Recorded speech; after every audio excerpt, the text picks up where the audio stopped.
When Jimmy Butler was traded to the Golden State Warriors, the move was met with skepticism, not excitement. Pundits, fans, and insiders alike questioned the fit. How would Butler's gritty, defensive-minded, deliberate style mesh with the free-flowing, high-octane rhythm of Stephen Curry and Klay Thompson? It didn't seem like a perfect marriage. Far from it. And yet, for a brief stretch, it worked. The Warriors surged. The chemistry looked electric, and what initially felt like a forced partnership began to resemble a basketball renaissance. It was a kind of fusion that made even the skeptics pause. But then, like so many fleeting flashes of brilliance in this league, it collapsed.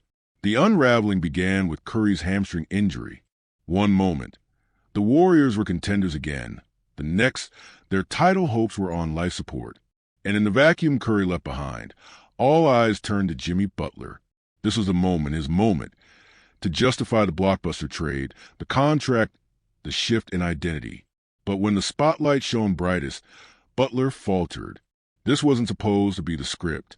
Butler had orchestrated his exit from Miami, making it clear he no longer wanted the burden of being a team's singular engine.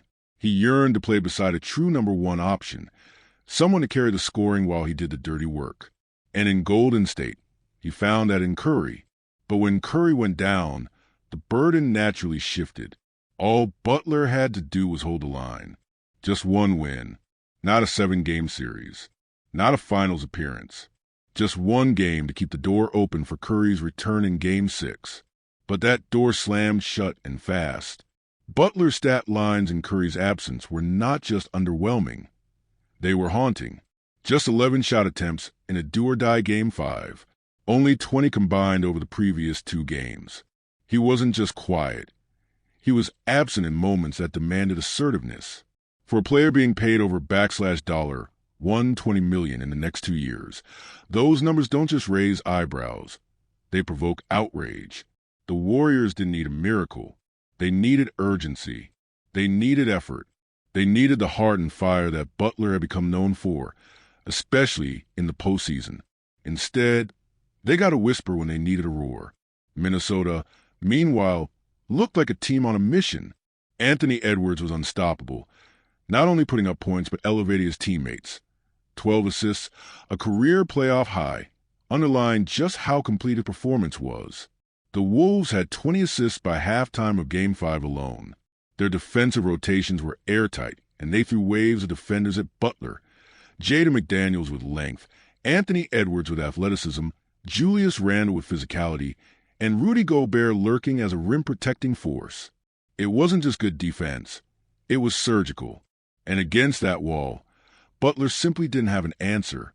And this is where the discourse around playoff Jimmy becomes murky. That persona, gritty, unrelenting, cold-blooded in crunch time, has catapulted Butler into conversations usually reserved for players like LeBron James, Dwayne Wade, and Jason Tatum. But the hard truth is, those players get theirs no matter the scheme, no matter the defender. They bend the game to their will. Butler, for all his tenacity and intelligence, hasn't shown that same level of inevitability. He thrives on reading mistakes, exploiting lapses, punishing weaknesses. But when those gaps aren't there, when a defense plays mistake-free basketball, he doesn't rise above. He gets smothered. So the narrative shifts. Yes, Golden State reached the postseason after sitting in 10th place before Butler arrived. Yes, he was a catalyst for that late-season surge. But when it mattered most, when they needed just one game to give their franchise cornerstone a shot at returning, Butler couldn't deliver. And that is going to linger. No matter how the story is spun, no matter the regular season heroics, this moment would define the trade's perception. For Minnesota, this series was a declaration. They didn't just beat the Warriors. They dismantled them. The Wolves look like a team not only ready to compete, but to win it all. And right now, they should be the betting favorites.